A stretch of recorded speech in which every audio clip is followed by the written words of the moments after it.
أعوذ بالله من الشيطان الرجيم. بسم الله الرحمن الرحيم.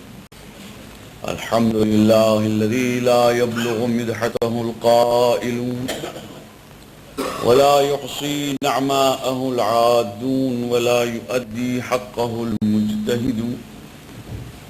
والحمد لله الذي من علينا بمحمد صلى الله عليه وسلم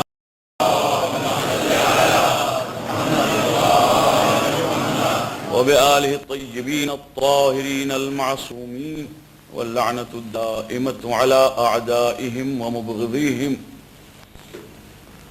وغاصبي حقوقهم من ليلنا هذا إلى يوم الدين. أما بعد، فقد قال الله سبحانه تبارك وتعالى في الكتاب المجيد والفرقان الحميد: بسم الله الرحمن الرحيم. يا أيها الناس إنا خلقناكم من ذكر وأنثى وجعلناكم شعوبا وقبائل لتعارفوا إن أكرمكم عند الله أتقاكم. صلوات.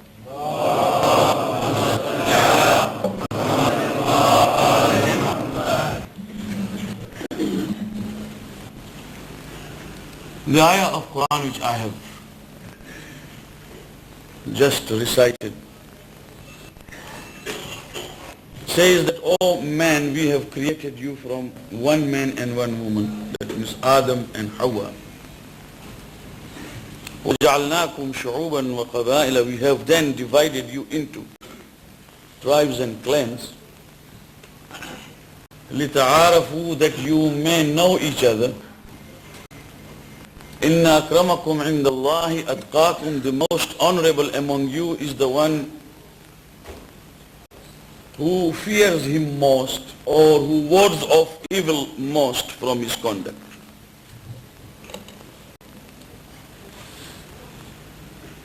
The discussion that I would like to pursue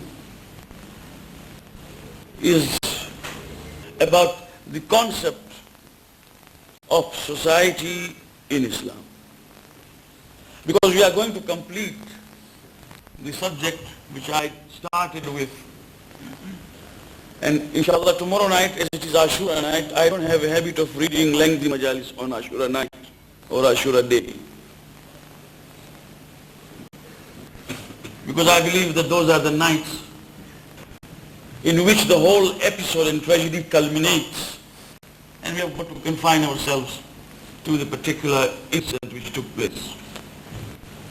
Of course, with very limited time at our disposal, the concept of society in Islam is important, because many people have just translated this ayah to say we are created of Adam and Eve, and that we were divided into clans and tribes or communities or whatever, so that we may know each other. The question is, knowing each other without division into clans and tribes was possible. If you name a person that you are Mr. So-and-so, and if you name him Mr. So-and-so, and a particular lady is Mrs. So-and-so, knowing each other would not mean that you must divide them into clans and tribes. Here what people have missed out is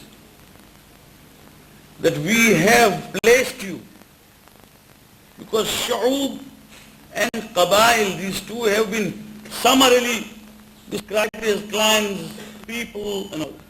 What they have not understood is that Allah subhanahu wa ta'ala says we have given various stations in life so that you may recognize the rights of each other. That is the meaning of this. And having recognized the rights of each other, prepare yourself to do the duty to it. This is the meaning of it. Because we are in a society, and the concept of society in Islam is totally different from the concept that non-Islamic people have.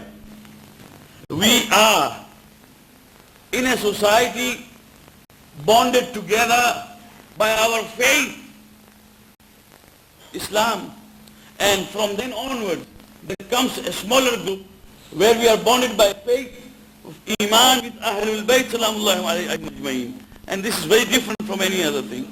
But apart from that, in society, in Islamic society, the rights have been established for each other so much that you cannot just exist in a society to say that you are a member of society and then forget about it. Allama Iqbal has said once, इस राज को एक मर्द फरंगी ने किया फाश, हर चंद के दाना इसे खोला नहीं करते। जमहूरियत एक तर्ज हुकूमत है कि जिसमें बंदों को गिना करते हैं, तोला नहीं करते। Iqbal has said this. He said this is a secret which was revealed by an English thinker, a Western thinker, although wise people always keep silent about this because it is a very innermost secret. हर चंद के दाना इसे खोला नहीं करते। So what is the secret? The secret is in this sort of a society where they call it democracy, everything is democratic. जमहूरियत एक तर्ज हुकूमत है कि जिसमें बंदों को गिना करते हैं, तोला नहीं करते। You just count the heads. You don't weigh them one against the other. In Islam, there is a station. In a society, there is someone who is your father, there is someone who is your mother, there is someone who is your brother, there is someone who is your sister, there is someone who is your son or your daughter, there is someone who is an elder in the community. Whatever be the position, there is established right for him. It is not a society where you meet an elder, and this is very simple, but it is very important. An elder in this community who you do not know, or perhaps you know him but he is not related to you. How are you going to address him? That is the question. He is not related to you. Perhaps you even don't know his name and you want to talk to him. How are you going to address him in a society like this? You will either call him uncle because he's older and senior to you, or you will say Haji Sahab, or you will say Bhai, whatever, with his name, if you know his name. But you cannot call him the way you perhaps would address your contemporaries or those who are of your age. But there is a society here in which we exist, where an elderly person is just Bob and John and whatever. In this society, the day we start learning, addressing our elders as Bob and Job, then that will be the most tragic day in a society. You see, what has happened is that although there is no relationship, yet demands made by Islamic society are such that everyone must be given the due respect. Well, they came to realize it later when the Prophet said, your neighbor has a right over you. We are living in a society where tragically we even do not know who is next door. We don't know his name, he does not know ours. We only know him by number. If I am in number 3, he is in number 5. And when the card comes on Christmas Day, he writes, dear number 3. Yes, it's true. When the card comes to wish me Happy Christmas, he writes, Happy Christmas at all in number 3. Is it a jail cell? But this is the society. This is the type of society in which they live. And Quran says that among those who will not see the mercy of Allah on the day of judgment are those who refuse small services to their neighbors. A neighbor may ask you an ounce of sugar, may ask you a pound of sugar, one bread. He may ask you even one small utensil, a cup. You are not supposed to say no, irrespective of whether he is a Muslim or a non-Muslim. Your neighbor is a neighbor whose rights are such that Mawla said, Ali ibn Abi Talib alayhi salam, that the Prophet repeated about the rights and placed emphasis so much on the rights of neighborhood that I suspected that one day Allah may give us an order to include them among our inheritors. That means that they should be among the heirs who will inherit our estate. So much of importance the Prophet placed. We think that the rights of neighborhood are only taught in England. The right of neighborhood were actually taught in Islam. But now, when I sometimes watch the program which is called the Crime Watch or whatever, now I have realized that they tell us that there must be some neighborhood watch. Why? Now there must be some neighborhood watch. That means a society which is encircled in a neighborhood must worry about each other. And the Prophet said earlier as that up to 40 houses on each direction is a neighborhood. It's a different thing altogether.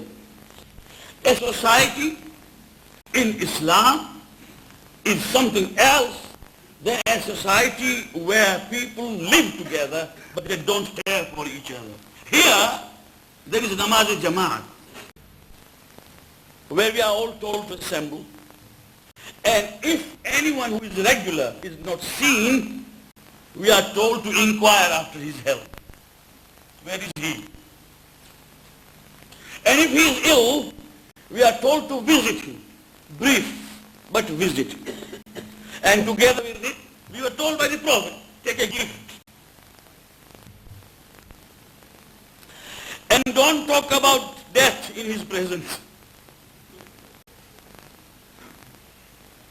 A person has had some bypass operation, people who are very wise, they go and they say, Inshallah, wando nahi aayo, fulano mari gyo to tamne wando nahi aayo. If you say like that, that means you are giving him a hint that one day you might also buzz off. But that is not the way you talk. We were told not to talk about such things, not about death, not about anything, not about other ailments. You just go and wish him and say, I have come to pray for you. Inshallah, everything should be all right. Mu'min are praying for you, and go. A society like that, where Imam Zainul Abidin salawatullah wa salamu alayhi said that if you are living in that society, someone is younger than you, someone is older, and someone is your age. All three to be considered better and superior to you. If someone is younger, consider him better and superior, thinking that he must have committed lesser sins. He's a younger man. He has had lesser opportunity. This is what Imam al-Islam has said. And if someone is older than you, respect him for his seniority, and also considering that he must have had opportunities of doing good more than you had. And if he is your age, also consider him to be better than you, because you know your own ills, you don't know his ills. Your own, you know. His, you do not know. Therefore, he is better than you. Now, if we understand this, then a society is a society where what I have said up to now is haqqun nafs, means duties towards self. Up yesterday, haqqullah, duties towards Allah. Today we are talking about haqqun nas. And it is not an ordinary thing.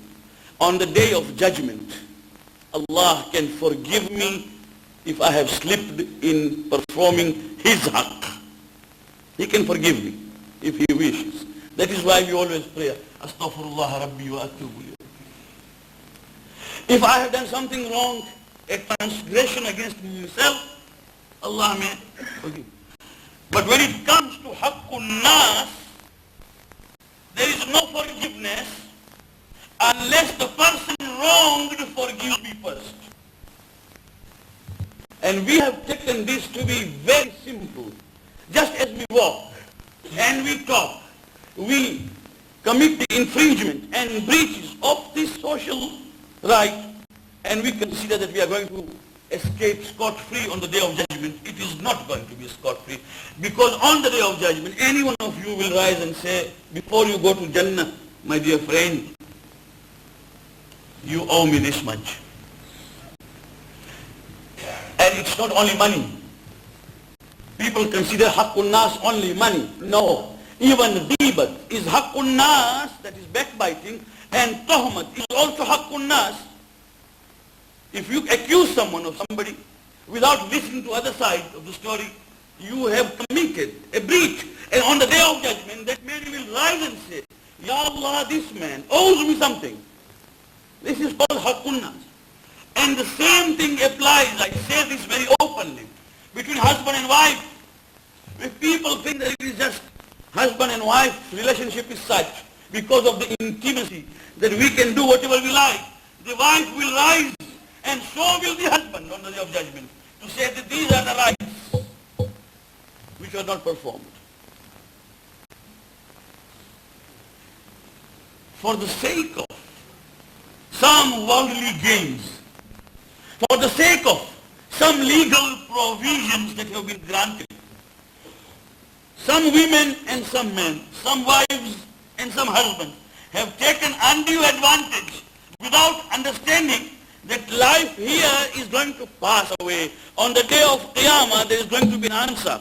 If the house has been repossessed by a wife or by a husband, by force, all the namaz in that house is batil.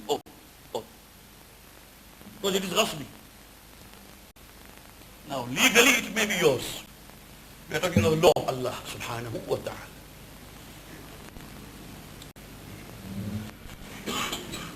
Similarly, father and mother, parents, we have a different concept altogether. Islam tells us in this society, a father and mother has a right over me. While we are being told systematically that they have no right. Don't be surprised if I tell you this, because I have read those books in which we are told, our students are being told, that there are no rights whatsoever. Parents only came to enjoy. You came in by accident.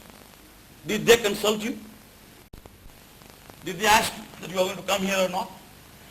You see? So they came to enjoy themselves and you were one spin-off. And now what is there? This is what we are told and it is written.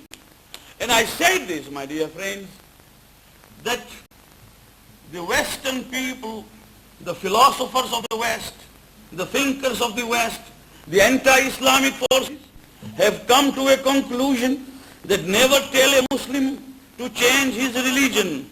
Tell a Muslim to be a corrupt Muslim. Because a Muslim will not change his religion. But tell him to be modern. What a beautiful word it is. Modern. Tell him to be civilized. Tell him to be onward looking. Tell him to be broad-minded. These are the good words being used. And there, of course, a Muslim falls into a trap. Then he talks to you about najasat. Yeah, Mullah Sahib. Najasat. 20th century ago. This is a different world. In Punjabi they say, Dil changa, jag changa. If my heart is clean, the whole world is clean. Whether it is najis or pak, it is clean because my heart is clean. This is how we are trying to actually give a consolation to ourselves, forgetting that this will not be forgiven. And a father or a mother, I say this for my young friends, a father or a mother dying displeased,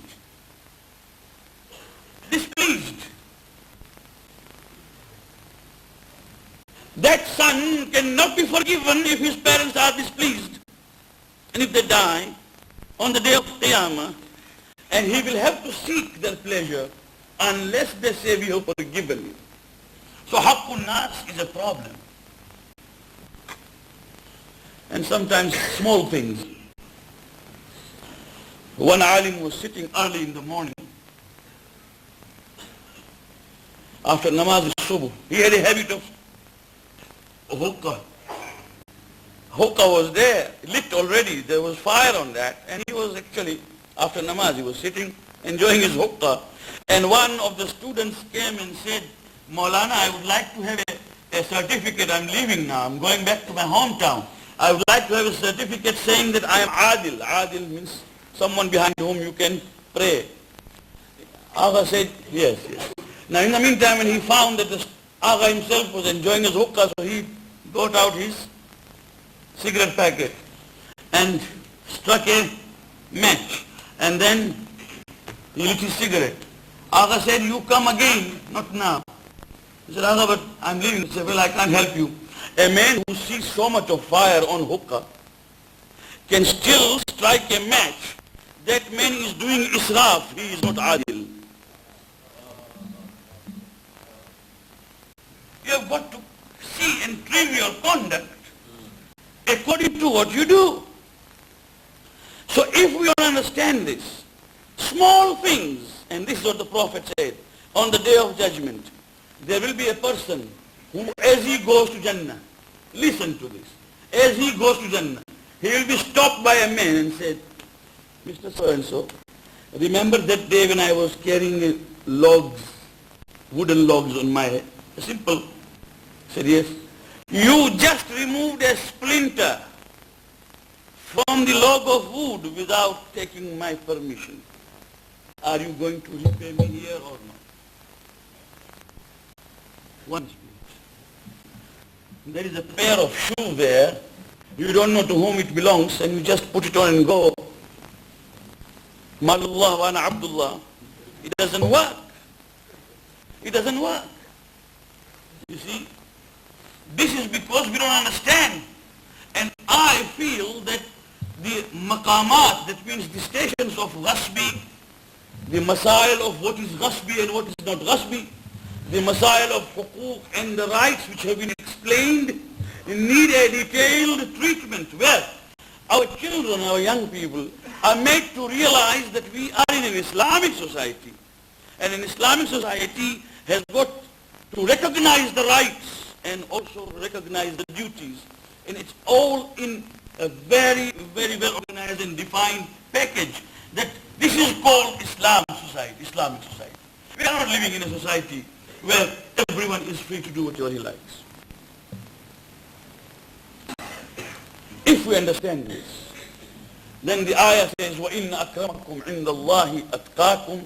Then will you recognize the words, the stations, the status of each and everyone in life, then whoever fears Allah most is most honorable. That means having performed your duties in a society, then you achieve taqwa. Many people have thought that taqwa means to sit in a mosque, to become a Maulvi or a Mullah, or to have very long rosary in hand, and to sit somewhere in the corner right from 11 to 11. That is not the meaning of taqwa.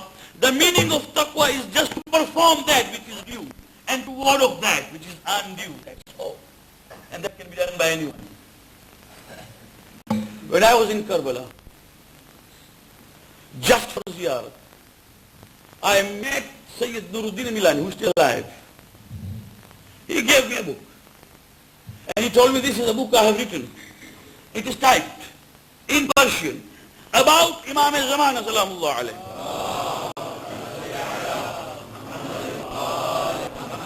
And in this there is a chapter which talks about those who have met Imam in this last 50 years.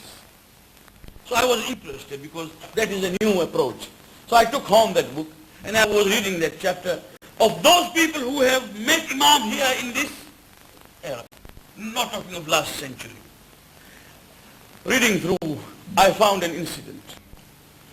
Those of us who have been to Karbala years ago, they remember there was something like the Qibla, which of course is not there. And there was that covered bazaar. As we came out of the covered bazaar, we entered the precincts of Haram. And there used to be a Musafir Khana there. Says there was a person who was told by ulama that if you carry out a particular amal for 40 Wednesdays in Masjid al-Sa'la, at the end of that you will meet Imam alayhi salam. So he completed that particular amal, and he did not see Imam Ali. So he was a bit disappointed, and he was there in that particular, the Qibla Bazaar, where there used to be, if you remember, there used to be Mat'am al-Hussein, that means a restaurant or a hotel in the name of Imam Hussein. Next to it was a ration merchant who used to sell provisions. He sat there at the ration merchant's shop and worried that this Wednesday has passed and I have not met Imam alayhi salam. And near the Namaz time, an Arab entered. He entered and talked to the shopkeeper. They had a conversation, and as he came out, he saw this man sitting there. He said, "Salaam alaikum, how are you? And I see that you are worried." The man said, "Yes, I am worried, but you better do whatever you want to do. Don't bother about me." He said, "But the Prophet has said that whenever you see a mu'min brother worried, ask him why is he worried." That is the meaning of Islamic society. Ask him. From his face you may be able to see he is worried. Ask him, "Can I help you? Is there any problem?" He said, "Yes, the Prophet has said, but you cannot solve my problem." He said, "Well, tell me what it is," and he told him. Well, the answer was, "My friend, you don't have to go to Masjid Sahla for 40 weeks to find your Imam. You have got to have taqwa to find your Imam. Then the Imam himself will come to you, the same way as he is coming to this shopkeeper today." And he disappeared. Just as he disappeared, this man was dumbfounded there. He went to the shopkeeper and said, "Who was he?" He said, "You don't know who was he. He has told you who he was. He is my Imam who comes here as many times as he wishes to come. But for only one thing, he has told me, 'My friend, I come here because you are muttaqi. When you do business, you are honest. And when the night time of adhan comes, you go for namaz. This regularity of namaz and this honesty in dealing is the taqwa for which I come to you. You don't have to come to me.'" This is the meaning of society in Islam. May Allah grant us tawfiq to understand. Wassalamu alaikum wa rahmatullah.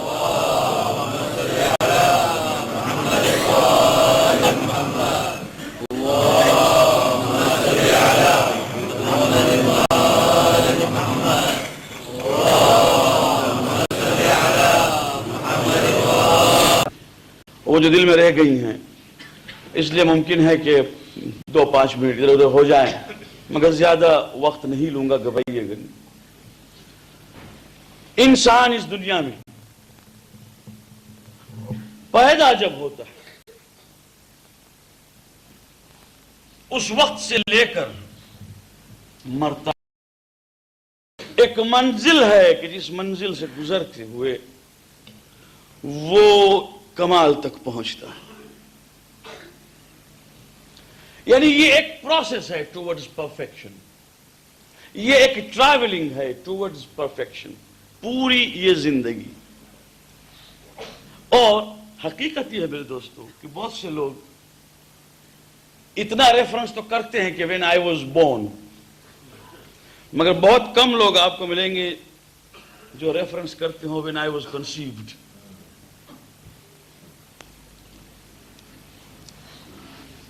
वो 9 महीने पहले की बात है, born तो बाद में हुए। क्यों? लोग नहीं जानते कि भाई तेरी दुनिया उस वक्त शुरू हुई जब खुदावंद आलम के हुक्म से मां के पेट में तेरा कॉन्सेप्शन शुरू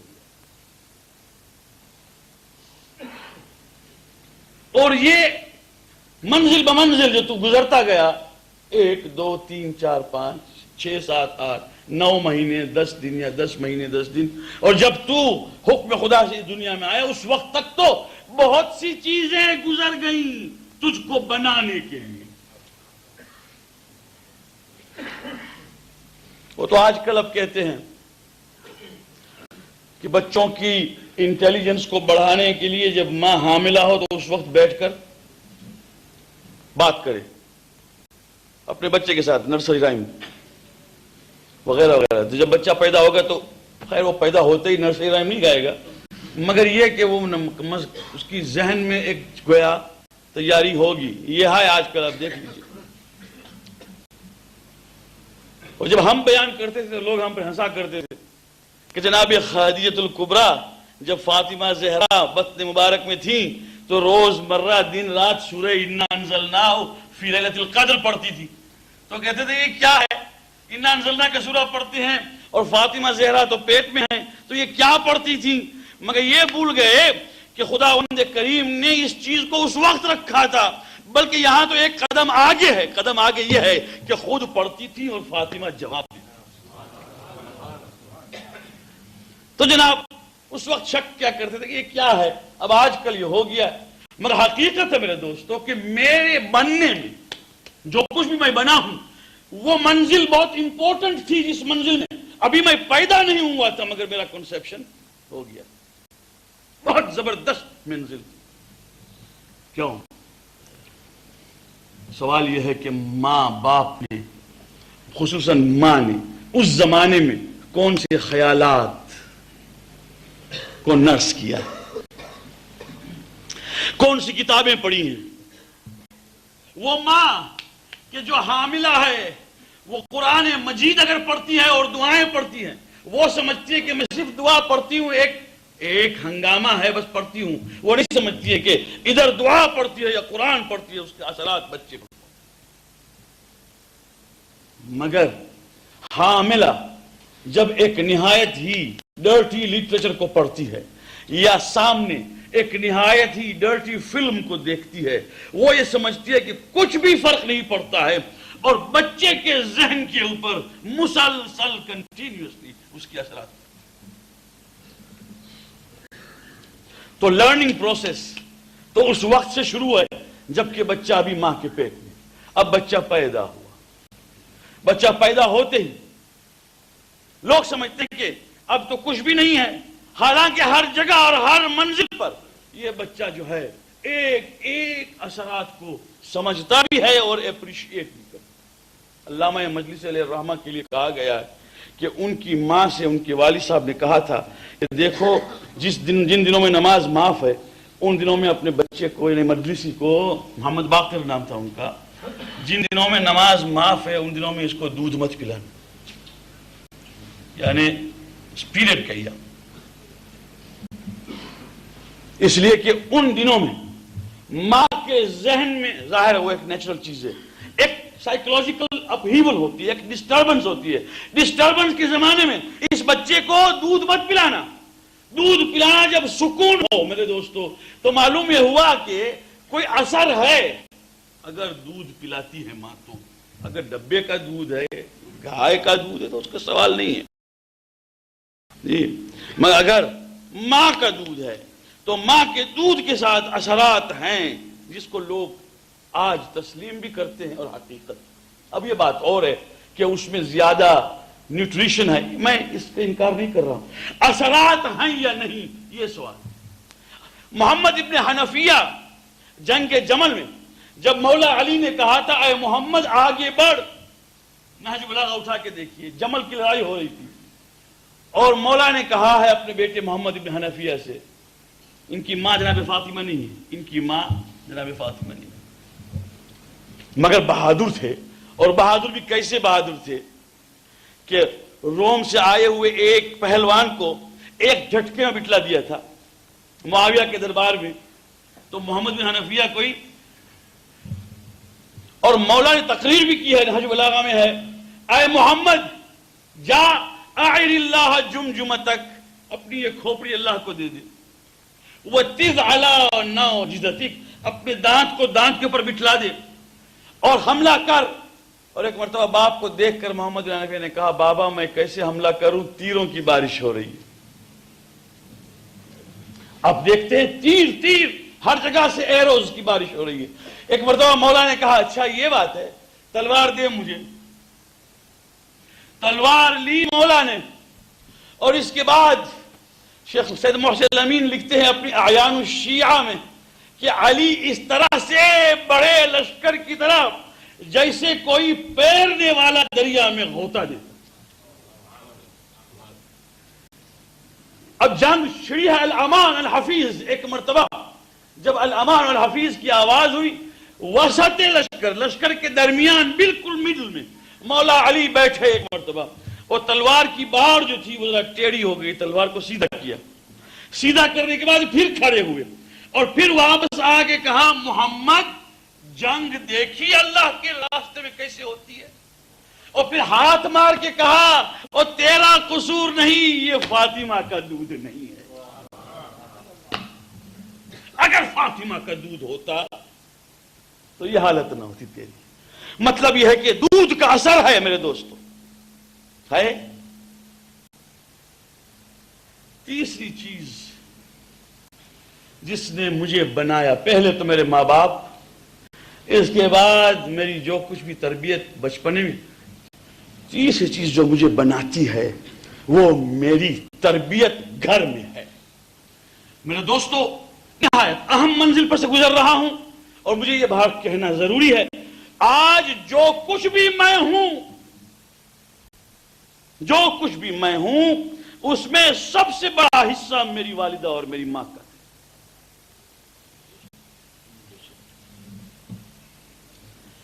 جب محرم آیا تو کہا، بیٹے کالے کپڑے پہن کے جا کے فاطمہ سوگوار.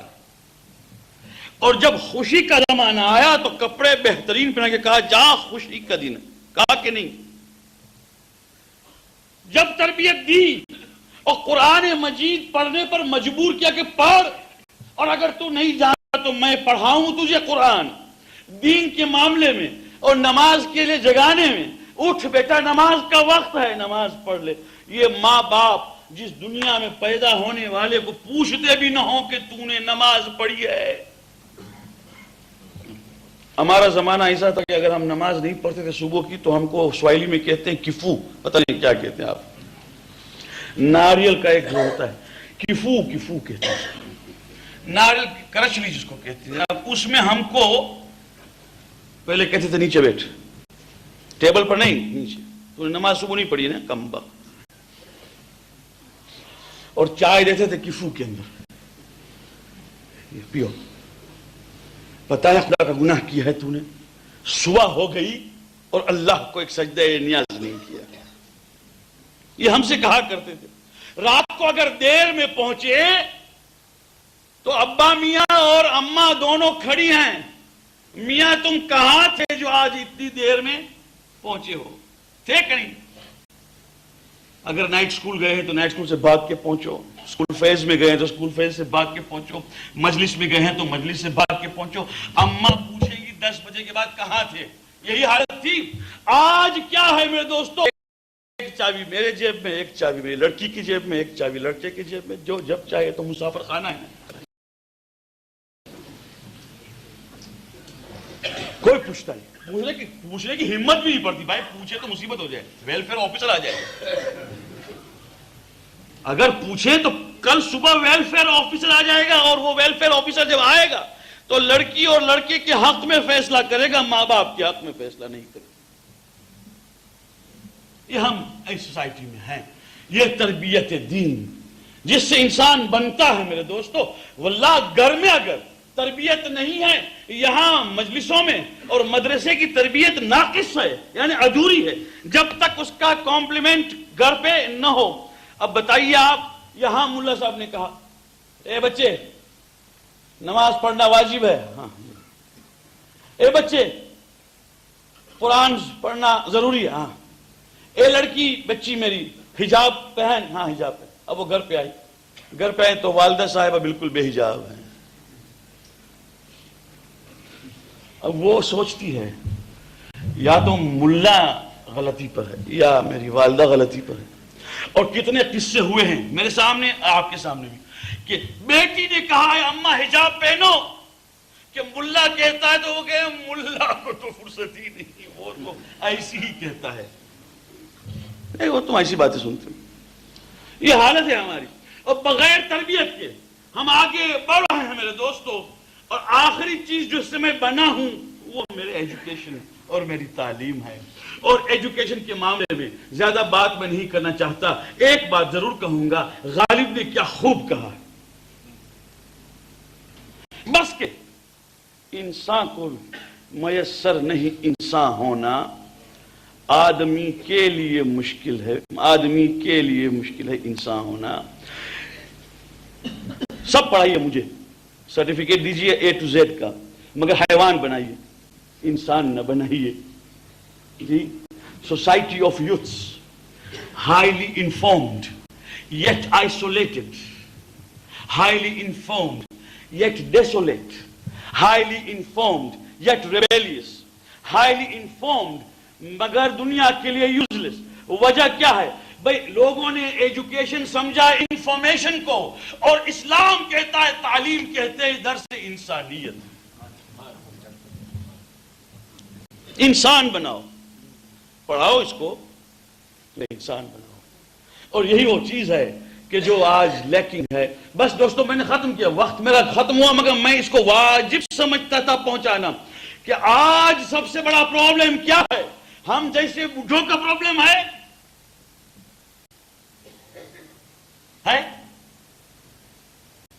نہیں, نہ آپ ہمیں بدل سکتے ہیں اور نہ ہم اس دنیا میں زیادہ رہنے والے. قطرہ قطرہ بن کے ٹپکے ماہ و سال, اور اس طرح جم کر کے بھیگا بال بال. کچھ باقی نہیں رہا, اب تو ختم. جوش ملیا بھاری کہہ رہے, قطرہ قطرہ بن کے ٹپکے ماہ و سال, اور اس طرح جم کر کے بھیگا بال بال. اب تو ایک بال بھی باقی ہے, ہم رہنے والے ہیں نہیں رہنے والے. ارے جناب, یہ ایک ایسی جنریشن چھوڑ کے جا رہے ہیں جو جوان, اور ان کی تربیت میں اسلامی تربیت زیرو ہے, ان کی تعلیم میں اسلامی تعلیم صفر. اس کے اندر بچپنے سے لے کر جوانی تک کے تمام منازل اور مراحل میں کوئی اسلامی بات نہیں. بتائیے کیا رہے گا باقی؟ یہی غم ہے مجھے, یہی غم ہے. لوگ کہتے ہیں ماشاءاللہ اس تیمور کے سینٹر کے بننے کے بعد ہم سب سلمان فارسی بن گئے, ہم سب بزرگ غفاری بن گئے. اب تو ملا صاحب آپ نے دیکھا کہ کیا فرق, اس میں شک نہیں بہت فرق ہے. خدا ہم کریم اس قوم کی توفیق کو اور بڑھائے. فرق ہے, اس میں شک فرق ہے. مگر ذرا دل پہ ہاتھ رکھ کے بتائیں کہ کتنے جوان, اور میں جوان میں ایڈولسنس اور یوتھ دونوں کو لیتا ہوں, اس لیے کہ اسلام میں ایڈولسنس الگ چیز ہے, یوتھ الگ چیز ہے. ہر جوان کو ایڈولسنٹ نہیں کہتے. ہمارے ہاں تو یہ ہے کہ ادھر بالغ ہوا وہ ایڈولسنٹ ہے, اور 5 سال تک بلوغ کے بعد ابھی تک وہ ایڈولسنٹ ہے, اس کے بعد وہ جوان ہوتا ہے. اس کو عام زبانوں میں نوجوان بھی کہتے ہیں اور جوان بھی کہتے ہیں.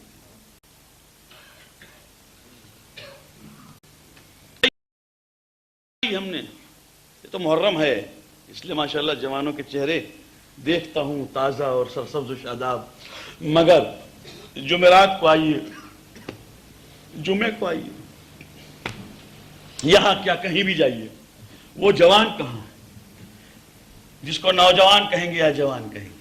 اچھا وہ کہتے ہیں کہ ہم کو انگریزی میں چاہیے, تو انگریزی میں بھی شروع کیا, تو انگریزی میں بھی کہاں ہے؟ اصل میں زبان سے کوئی چیز نہیں بنتی دوستو. اگر زبان پر اتنی بات ہوتی تو آج ہر عرب ایک ملا ہوتا, اس لیے کہ عربی میں قرآن ہے بھائی. آپ سمجھ رہے ہیں؟ ایسی بات نہیں. بات یہ ہے کہ گھر سے تعلیم نہیں, جا رہے ہیں مجلس میں, ماں نے اٹھ کے کہا بھی نہیں کہ بیٹا دیکھ مجلس میں بیٹھنا ہے, باہر نہیں پھرنا. اور گھر پہ جب آنا, اور ہم بھی تو بچے تھے نہیں, ہم بھی بڑے تیز تھے, کبھی جاتے نہیں تھے تو بھی کہتے تھے گھر پہ کہ ہم گئے ہیں, مگر ماں باپ گئے گزرے نہیں تھے. وہ کہتے تھے اچھا گیا تھا تو گیا تھا مجلس میں؟ ہاں. بھلا بول کس نے مجلس پڑھی؟ وہ تو ہم پوچھ کے جاتے تھے. مگر پھر وہ سوال پوچھ, بتا ملا فدا حسین خاکی کہاں بیٹھے تھے؟ اب ہم فیل ہو گئے, ختم ہو گئے. اب اتنی پوچھ گچھ ہوتی تھی کہ تو گیا کہاں, اور آج یہ حالت ہے کہ نہیں معلوم کہاں گئے. اور کس کام کے لیے گئے ہیں.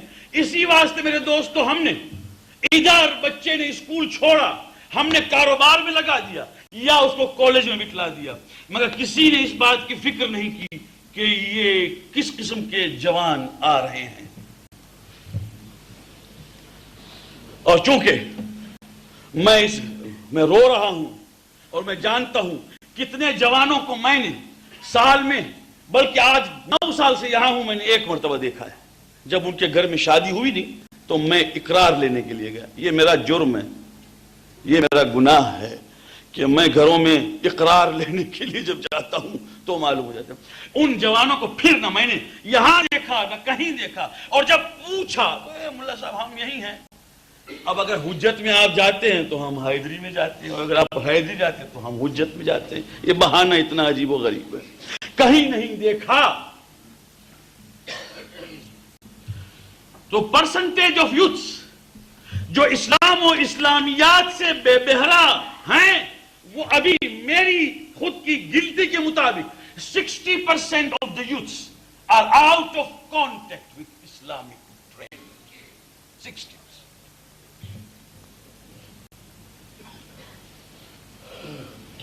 ہیں, دکھائی دیں گے, اس میں شک نہیں.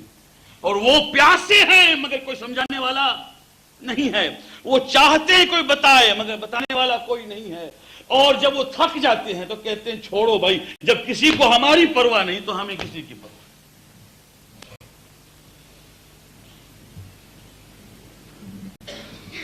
یہ میرے لیے واجب تھا. ہر ہفتے, مہینے میں 1 ہفتہ میں نے ایک میٹنگ بلائی یہاں پر. ہر مہینے میں بلاتا ہوں, کبھی لیٹ ہو جاتا ہے. جوانوں کے لیے بلائی تھی کہ یہاں آ کے اصول دین ذرا ہائی لیول پہ ہم ڈسکس کریں. 15-20 آدمی آتے ہیں. جوانوں کی تعداد تقریباً 0 ہے. وہ آتے ہیں جن کی شادیاں ہو چکی ہیں, جنہوں نے زندگی کے ٹھوکروں کو محسوس کر لیا ہے, جنہوں نے سب, باقی کوئی نہیں آ رہا. حالانکہ دوستی کے ناطے بلاتا ہوں. یہ نہیں ہے کہ وہاں پر کوئی ایگزامینیشن ہے, نہ کوئی کورس نہیں, کچھ صرف یہ ہے کہ بات چیت کریں گے, آپ سوال پوچھیں گے. وہ چیزیں ایسی ہیں جن کی ضرورت جوانوں کو ہے, اس لیے کہ سوالات جوانوں کے ہاں جاتے ہیں, وہ ان کے سامنے ایکسپوزڈ ہیں, ہم جواب دے رہے ہیں, کوئی آ نہیں.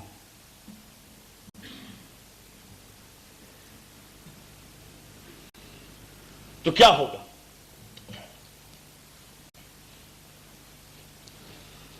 بات پسند نہیں آ رہی ہے مگر میں بتاتا ہوں کیا ہوگا. ہوگا یہ کہ سید محمد کاظم قزوینی نے ہم سے کہا تھا کہ میں جب کربلا میں زیارت کے لیے گیا تھا, کہنے لگا یہ خط پڑھو. خط جو میں نے پڑھا, الجیریا سے خط آ رہا ہے کہ ہم 10ویں محرم کو صبح سے لے کر شام تک بیٹھتے ہیں کالے کپڑے پہن کر, پوری فیملی, کسی کو معلوم نہیں کیوں. جب شام ہوتی ہے تو ہم ایک بکرا ذبح کر کے کھانا پکا کے سب کو کھلا دیتے ہیں. یہ لکھا ہے اس میں خط میں. اور کاروبار, دکان بند ہوتی, سب کالے کپڑے پہنے ہوئے. میں کسی کو خبر نہیں, ہم پوچھتے بھی ہیں. اور جو ہمارے بوڑھے لوگ ہیں, پرانے بڑھیا ضعیفہ, وہ روتی ہیں بس, باقی کوئی نہیں. ہم کو نہیں معلوم کہ کیا ہے. سید محمد کاظم قزوینی نے ہم سے کہا کہ اس کا جواب کیا ہے. میں نے کہا جواب دیجئے اس کو کہ بھئی کیا ہے. کہنے لگے یہ تو میں